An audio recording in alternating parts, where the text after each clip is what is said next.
चुप हो जाओ, चुप हो जाओ। हनी, आ गया मेरा ऑर्डर, लाओ मुझे दो। एक मिनट, ये बच्चा किसका है? हमारा है साहब। तुम्हारा बच्चा है? तुम डिलीवरी का काम कर रहे हो, बाहर इतनी धूप है और तुम बच्चे को साथ में लेके घूम रहे हो। इसकी माँ कहाँ है? इसकी मम्मी इस दुनिया में नहीं। मतलब इसका माँ बाप मैं ही हूँ इसके लिए। अच्छा यार, बाहर इतनी धूप है, बच्चे को कुछ खिलाए पिलाए हो? नहीं साहब, सुबह से भूखा है। सोचा कि डिलीवरी करके कुछ पैसे इकट्ठा हो जाएगा तो इसको दूध पिला दूंगा। यार तुम्हारा दिमाग तो ठीक है ना? मतलब बाहर इतनी गर्मी है, इतनी कड़कती धूप है और इस धूप में तुम बच्चे को साथ में लेके घूम रहे हो, कुछ खिलाए पिलाए भी नहीं। तुम एक काम करो, अंदर लेके आओ, अंदर दूध है, मैं बच्चे को दे देता हूँ। नहीं साहब, कोई बात नहीं है, हम जा रहे हैं। अरे भाई शर्माओ नहीं, अंदर आ जाओ। अरे आओ, अंदर आओ। चुप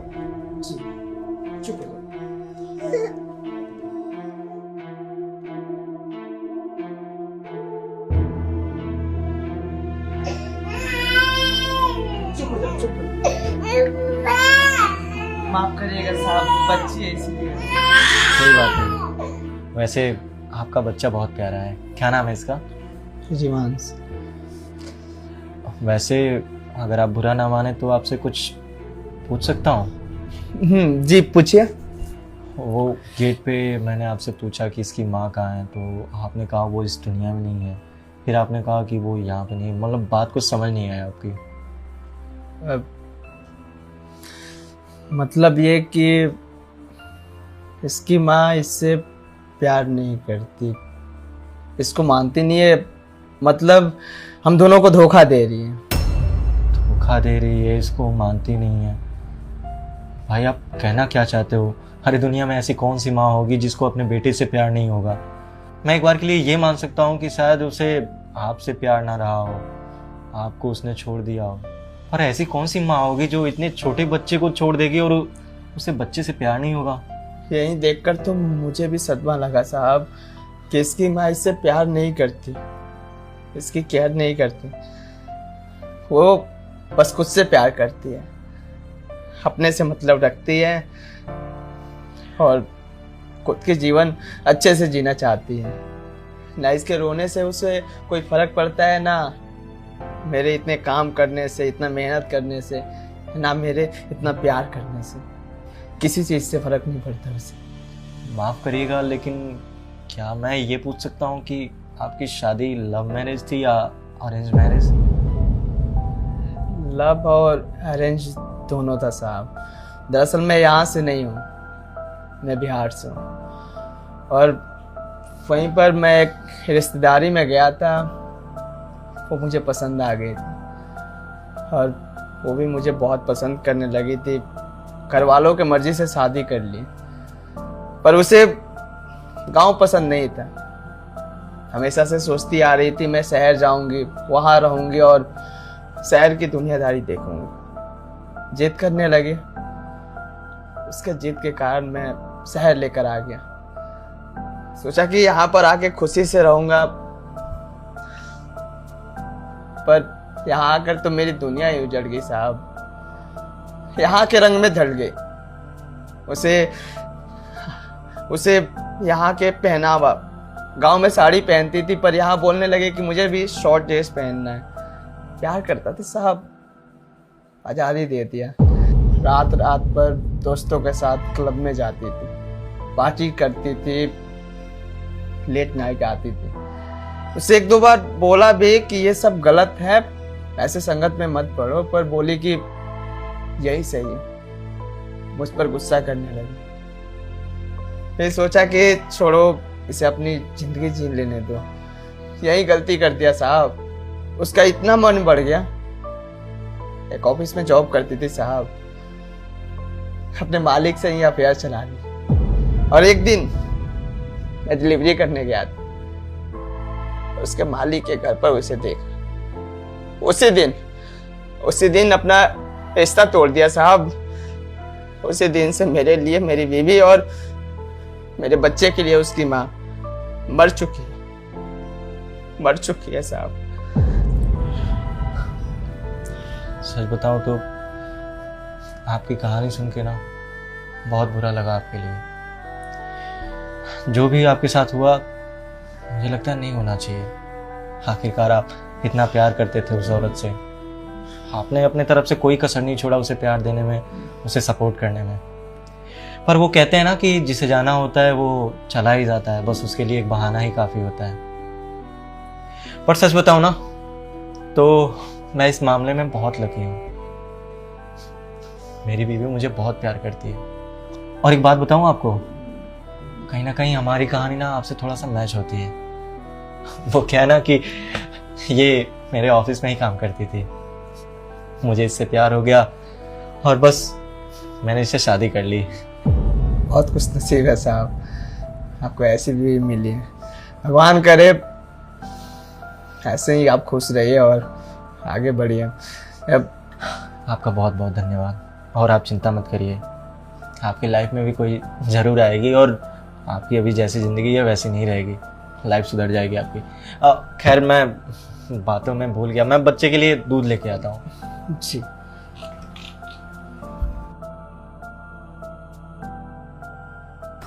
राहुल, कैसे हो तुम?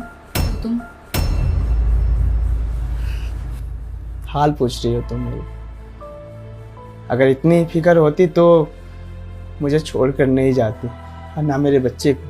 देखो राहुल, जैसा सोच रहे वैसा कुछ नहीं है। मानती हूँ कि गलती हो गई मुझसे, माफ कर दो प्लीज। माफ कर दो? मैं माफ करने वाला होता कौन? मैंने तो सोचा कि सब कुछ ठीक हो जाएगा, यहाँ पर आने के बाद खुश रहोगे, खुश तो हो पर किसी और के साथ। एक बार भी नहीं सोचा अपने बच्चे के बारे में, मेरे बारे में, मेरे परिवार के बारे में नहीं सोचा ना। कितनी बदनामी हुई है। खैर तुम्हें क्या ही फर्क पड़ेगा। तुम ना ये माफी मांगने का ढोंग मेरे सामने मत करो, क्योंकि मुझे तुमसे अब कोई फर्क नहीं पड़ता। राहुल, एक बार मुझे मेरे बच्चे को हाथ तो लगाने दो। बस करो, आज के बाद ना कभी अगर दिखोगे भी तो ऐसी बात मत करना, क्योंकि मैं तुम्हारा साया भी इस पर पड़ने नहीं दूंगा। अरे तुमने मेरे बारे में नहीं सोचा, कम से कम 5 महीने के बच्चे के बारे में तो थोड़ा सोच लेती। एक बच्चा के लिए ना माँ ही सब कुछ होती है। अगर माँ नहीं रहेगी ना तो बच्चा घुट घुट के जीता है। अगर इसकी माँ मर गई होती तो अफसोस नहीं होता, जिंदा है, इस दुनिया में है, फिर भी इसको अपनी माँ का प्यार नहीं मिला। क्यों? क्योंकि इसकी माँ ना अपनी जिंदगी जीना चाहती है। शर्म आनी चाहिए तुम्हें। खैर तुम्हें क्या ही फर्क पड़ेगा, मैं जा रहा हूँ यहाँ से, जी लो अपनी जिंदगी। चलो बेटा, मैं दूध पिलाऊंगा, चलो चलो।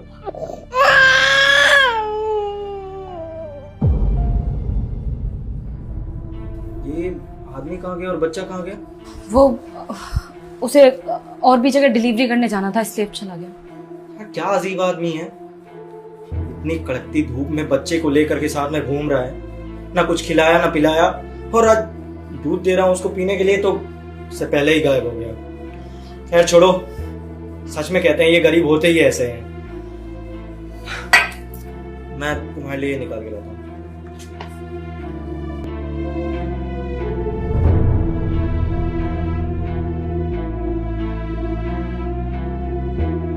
मूंगफली कैसी दी है? मूंगफली ना 140 रुपए किलो है। आधी किलो कर दो। मेरी बीवी यहाँ, वो भी इस हालत में, ये यहाँ क्या कर रही है?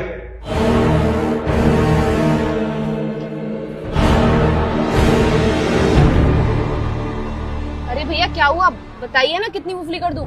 हाँ बस 1 मिनट। कुछ ज्यादा ही महंगी नहीं दे रही हो? कैसी बातें कर रहे हैं भैया, कहाँ ज्यादा पैसे हैं? इतना तो हर जगह चल रहा है, बाजार में भी इतना ही है। और वैसे भी अगर आप हमसे मूंगफली लेंगे तो हमें तो बस 10-20 रुपए बचेंगे ना, और अगर हमारे 10-20 रुपए बच जाएंगे तो इसमें आपका क्या ही घाटा है। और भैया वो भी ना बचा के अगर आपको उतने ही रेट में दे दूंगी तो हमें क्या ही बचेगा। हाँ ये भी सही कह रही हो, 20 रुपए की कर दो। 20 रुपए की साहब, मैं अभी कर देती हूँ।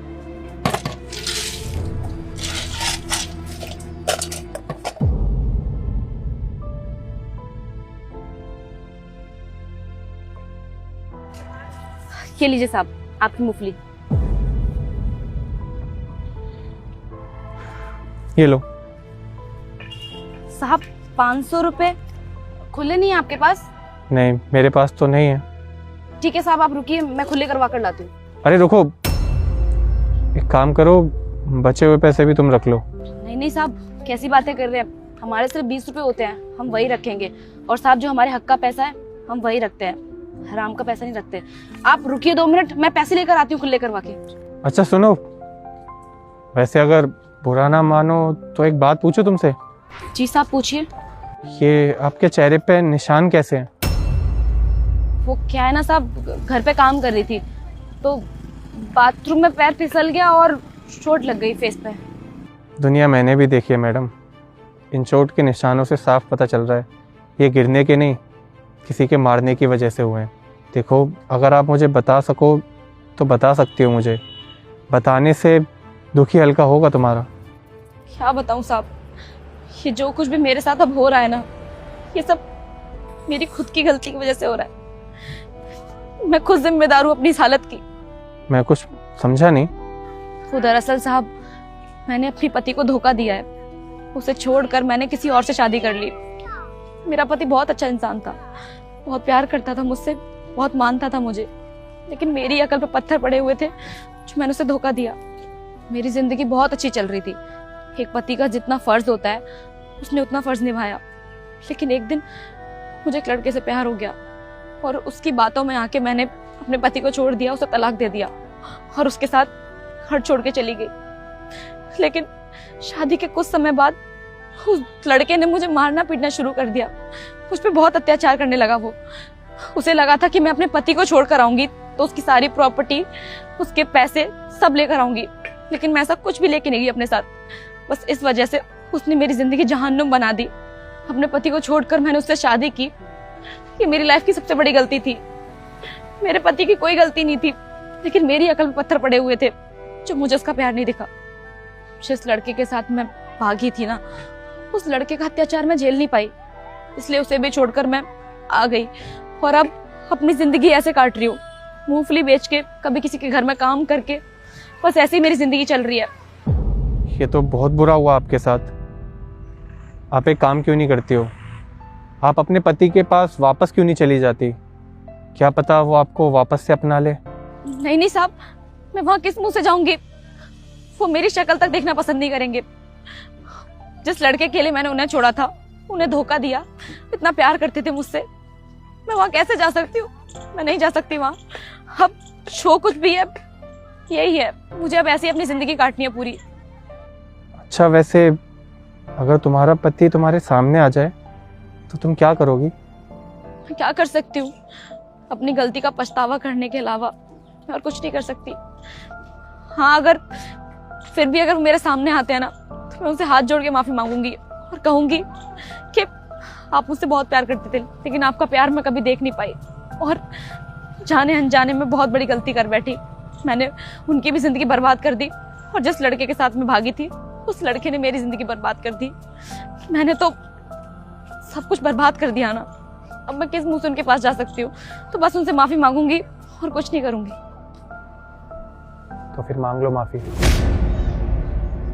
बॉबी, बॉबी तुम, बॉबी प्लीज मुझे माफ कर दो। मैंने जो कुछ भी तुम्हारे साथ किया वो बहुत गलत था। मैं तुम्हारा प्यार कभी समझ ही नहीं पाई।